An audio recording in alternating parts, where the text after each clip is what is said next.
Good evening friends, welcome to our page talks with Yogesh Maheshwari. आजकल market में building sector की एक आईपीओ की बात चल रही है, लेकिन सबको कन्फ्यूजन है लगाना चाहिए या नहीं चाहिए, क्योंकि grey market price okay okay है तो काफ़ी लोगों को इसको लेकर कन्फ्यूजन भी है।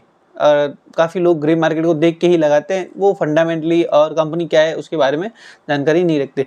तो आइए चलो बताते हैं उस कंपनी में क्या है। हम बात कर रहे हैं दीपक बिल्डर्स एंड इंजीनियरिंग लिमिटेड के बारे में। अब दीपक बिल्डर्स की अगर बात की जाए तो इस कंपनी की शुरुआत सितंबर 2017 में हुई थी और यह कंपनी ईपीसी कॉन्ट्रैक्ट में स्पेशलाइजेशन है। और इस कंपनी की अगर बात की जाए तो ये मेनली एडमिनिस्ट्रेटिव और इंस्टीट्यूशनल, इंडस्ट्रियल और हॉस्पिटल, स्टेडियम और रेजिडेंशियल टाइप प्रोजेक्ट में काम करती है। अगर इसके आईपीओ की डिटेल्स की बात की जाए तो आईपीओ ओपन हो रहा है 21 अक्टूबर को और क्लोज हो रहा है 23 अक्टूबर को, जिसका अलॉटमेंट होगा 24 अक्टूबर को और लिस्टिंग होगी 28 अक्टूबर को, और सेम एज वारी एनर्जीज आईपीओ की तरह। और अगर इसके इश्यू की बात की जाए तो 260 करोड़ का इश्यू है, जिसमें 217 करोड़ का फ्रेश इश्यू है और ऑफर फॉर सेल 43 करोड़ का, जिसमें 43 करोड़ का माल बेच के प्रमोटर अपनी होल्डिंग घटा रहे हैं। अगर बात की जाए प्राइस बैंड की तो 192 से लेकर 203 रुपये के प्राइस बैंड पे इश्यू आ रहा है। और बात की जाए रिटेल वाले को कितना पैसा चाहिए होगा तो 14,819 रुपये एक लॉट लगाने के लिए रिटेल इन्वेस्टर्स को चाहिए होगा। तो ये तो होगी इसकी इश्यू की डिटेल्स की बात करते हैं इसकी रिजर्वेशन की। तो रिजर्वेशन की अगर बात की जाए तो 50% रिजर्वेशन क्यूआईबी के लिए पहले से ही रिजर्व है और 35% रिटेल के लिए और 15% एचएनआई के लिए, जो कि एक प्रॉफिटेबल कंपनी के रेशियोज होते हैं उसी हिसाब से ये पहले से ही रिजर्व है। ये तो हो गई आईपीओ के डिटेल्स की बात। अब बात करते हैं इसकी होल्डिंग के। प्रमोटर होल्डिंग इसकी प्री आईपीओ 100% है और पोस्ट आईपीओ हो जाएगी 72.5, मतलब 27.5% कंपनी अपना प्रमोटर होल्डिंग बेच रही है। अब 27.5 बेच रही है तो इन फ्यूचर गवर्नमेंट की तरफ से इनको कोई भी प्रेशर नहीं आएगा कि आप अपनी होल्डिंग बेचो, क्योंकि गवर्नमेंट का रूल होता है 75% से बिलो होनी चाहिए विद इन 3 ईयर। तो ये पहले से ही अपने आईपीओ में ही ये 75 से बिलो ही ला रही है, तो इनको आगे बेचने का तो डर नहीं रहेगा। और बात की जाए इस आईपीओ के ऑब्जेक्टिव के बारे में तो इस आईपीओ के पीछे लाने के पीछे ऑब्जेक्टिव है फर्स्ट तो रीपेमेंट। एक्चुअली क्या है, बिल्डर्स कंपनी में पेमेंट काफ़ी बकाया होता है, डेब्ट टू इक्विटी काफ़ी होता है, तो उसके लिए रीपेमेंट करना बहुत ज़रूरी है। और आपको टाइम पे रीपेमेंट करोगे तो मल्टीपल ऑर्डर्स मिलेंगे और मटेरियल टाइम टू टाइम मिलेगा, तो इसके लिए रीपेमेंट करना। और सेकेंडली इनको है वर्किंग कैपिटल की रिक्वायरमेंट है। वर्किंग कैपिटल की रिक्वायरमेंट टाइप बिल्डिंग कंपनी में वर्किंग कैपिटल ज़्यादा चाहिए होती है, क्योंकि उनका कोई भी पेमेंट रिलीज एक टाइम के बाद होता है, जब उनका काम कंप्लीट होता है या कंप्लीशन की 1% कंप्लीट होता है उसके बाद मिलता है। और थर्ड होता है जनरल कॉर्पोरेट पर्पज़ के लिए ये पैसा चाहिए, मतलब कुछ भी छोटे मोटे काम के लिए ये पैसा चाहिए। तो ये 3 मेनली रिक्वायरमेंट है। अगर इनके रजिस्टर की बात करें तो इनका रजिस्टर है केफिन टेक्नोलॉजी लिमिटेड। ये तो कंपनी की बेसिक डिटेल्स हो गई। अब बात करते हैं इसके फिनेंशियल्स के ऊपर, पीएनएल के ऊपर। अगर पीएनएल की बात की जाए तो अट्रैक्टिव ज़्यादा तो नहीं लगती, बट खराब भी नहीं है इसके फिनेंशियल, मतलब ओके ओके। आजकल क्या है, आईपीओ में क्या है, फिनेंशियल काफ़ी अट्रैक्टिव लगते हैं, तो इसलिए इस कंपनी के फिनेंशियल इतने अट्रैक्टिव नहीं लगेंगे। जैसा कि अगर देखा जाए तो 2022 में इसकी रेवेन्यू थी 365 करोड़ और वही 2023 में बढ़ के 435 करोड़ हो गई और 2024 में बढ़ के हो गई 516 करोड़। और क्वार्टर फर्स्ट 2025 की बात करें तो 106 करोड़ की इसके पास रेवेन्यू हो गई। और वहीं अगर प्रॉफिट आफ्टर टैक्स की बात करें तो 2022 में लगभग 17.5 करोड़ के आसपास था और 2023 में बढ़ के 21.5 करोड़ हो गया और वहीं 2024 में बढ़ के हो गया 60 करोड़। और 2025 के क्वार्टर 1 का अगर प्रॉफिट की देखा तो 14 करोड़ के आसपास प्रॉफिट है।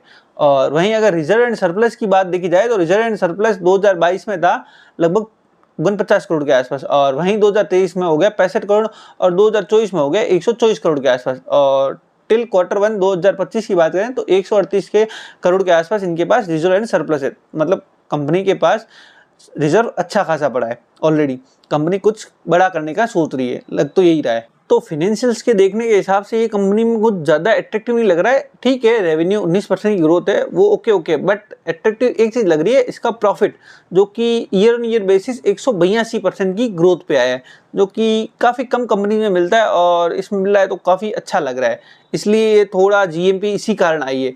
और अगर बात करें तो ये कंपनी 950 करोड़ के आसपास का मार्केट कैप के इसकी संभावना लिस्ट होने की। और अदर बात करें तो यह रिटर्न ऑन इक्विटी इसका 8.5% का है और आरओसी है 9% के आसपास। वहीं अगर डेब्ट टू इक्विटी जमाना है तो 0.91 का है, जो कि काफ़ी हाई लगता है किसी अगर कंपनी में देखा जाए, लेकिन रियल एस्टेट या बिल्डर्स जैसी कंपनी में, कंस्ट्रक्शन वाली कंपनी में इतना होता ही है। और वहीं अगर प्रॉफिट आफ्टर टैक्स की बात करें तो मार्जिन परसेंटेज अप्रोक्सीमेटली 13.5% के आसपास है, जो कि ओके ना कम ना ज़्यादा। इसकी मेन एक अट्रैक्टिव चीज़ है वो है ईपीएस और पी रेशियो। यह कंपनी प्री आईपीओ 17 के ईपीएस पे है और पोस्ट आईपीओ 12 के आसपास ईपीएस पे आ जाएगी।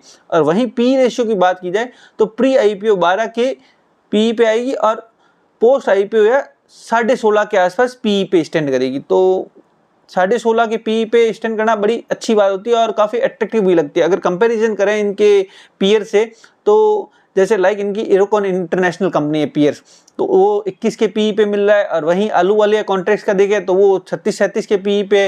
वहीं अगर पीएसपी प्रोजेक्ट्स की बात करें तो वो लगभग मिल रहा है आपको 21% के हिसाब से, 21 के पी पे। और वहीं अगर आईटीडी सीमेंटेशन की बात करें तो वो 31 के पी पे।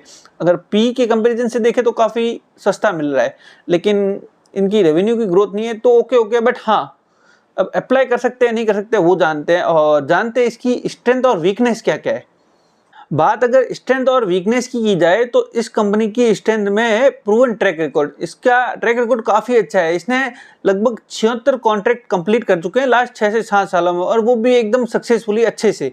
और अगर दूसरा पॉइंट देखा जाए तो इनका कॉन्ट्रैक्ट क्लास A1 है। एक्चुअली A1 कैसे है, लाइक इन्होंने 650 करोड़ से भी बड़ा ऑर्डर लिया हुआ है। मतलब इनकी कैपेसिटी है कि ये 650 करोड़ का ऑर्डर ले सकते हैं, जो कि इनके 1 साल की रेवेन्यू के बराबर होता है एक ऑर्डर। तो इनके पास इतने बड़े भी ऑर्डर आ रहे हैं। और थर्ड होती है इक्विपमेंट्स। इस कंपनी के पास 397 से भी ज़्यादा खुद के इक्विपमेंट्स हैं। मतलब इनकी डिपेंडेंसी कम रहती है दूसरी कंपनीज या दूसरी कहीं पे भी। नहीं तो क्या है, अदर कंपनीज क्या है, किराए पे लानी पड़ती है, किराए उनको, और इक्विपमेंट्स किराए पे लाने, क्योंकि हर कोई ओनरशिप ले नहीं सकता इतने सारे इक्विपमेंट्स की। तो इसीलिए इनको यह एक इनकी स्ट्रेंथ में माना जाता है। और वहीं अगर रिस्क की बात की जाए तो इनका फर्स्ट रिस्क है डिपेंडेंसी। डिपेंडेंसी की अगर बात की जाए तो इनकी डिपेंडेंसी मेनली गवर्नमेंट प्रोजेक्ट्स के ऊपर होती है। गवर्नमेंट प्रोजेक्ट्स का आना फिक्स नहीं रहता है। एक्चुअली गवर्नमेंट का एक प्रोसीजर रहता है जिसके अंदर लोएस्ट बिडर होता है, उसी को वो प्रोजेक्ट देते हैं। और अगर बात की जाए तो गवर्नमेंट का पेमेंट भी डिले करता है, धीरे धीरे आता है, और उनके नाम क्या पॉलिसी में भी चेंजेस हो सकता है। अगर बात की जाए इनके सेकंड इनका रिस्क है लार्ज स्केल के प्रोजेक्ट्स होते हैं। अब लार्ज स्केल के प्रोजेक्ट्स में क्या होता है, इनको मार्जिन कम मिलता है और इनके वर्किंग कैपिटल की रिक्वायरमेंट ज़्यादा रहती है। और वहीं अगर देखा जाए तो इनको करने में टाइम भी कंज्यूम ज़्यादा होता है। तो इनका मेनली फोकस उसी चीज़ के ऊपर होता है। तो बड़े प्रोजेक्ट्स में मार्जिन कम होने के कारण रिस्क हमेशा बना रहेगा। अंत में आता है कि ये इस कंपनी में अप्लाई करना चाहिए या नहीं चाहिए, इसकी जीएमपी क्या चल रही है। तो इसकी अगर जीएमपी की बात करें तो 51 रुपये के आसपास, मतलब 25% के आसपास जीएमपी चल रही है, जो कि 254 रुपये पे लिस्ट होने की संभावना रहती है। और 25% की जीएमपी खराब नहीं मानी जा सकती, लेकिन अच्छी भी नहीं मानी जा सकती। हाँ ठीक है, long term to mid term वाले लगा सकते हैं। और इसके लगाने के पीछे एक अलग रीज़न भी है। रीज़न ये है कि इस कंपनी के पास हाल फिलहाल 1400 करोड़ के ऑर्डर्स हैं। मतलब इनके पास 2 से 3 साल का काम ऑलरेडी इनके पास है। तो आगे कंपनी की फ्यूचर ग्रोथ सेफ लग रही है। प्योरली सेफ नहीं, बट 1400 करोड़ के ऑर्डर्स आना और ऑर्डर्स अभी होना टिल कम नहीं होता है। 1400 करोड़ एक बहुत बड़ा अमाउंट होता है, जो 2 से 3 साल का इनका रेवेन्यू कवर अप करती है। और इनको 2 साल तक अगर कोई ऑर्डर भी न मिले तो इनको कोई ज़्यादा फर्क नहीं पड़ेगा, इनके पास उतना ऑलरेडी बैकअप है। आईपीओ तो ओके है, मेरे अनुमान के हिसाब से लगाया जा सकता है। इसमें मतलब लॉस होने की संभावना बिल्कुल कम है। 99% चांस है कि प्रॉफिट ही होगा, क्योंकि ट्रैक रिकॉर्ड वगैरह सारी चीज़ें अच्छी है। तो मेरी तरफ से यह short term, mid term and long term के लिए अप्लाई करने की सजेशन है।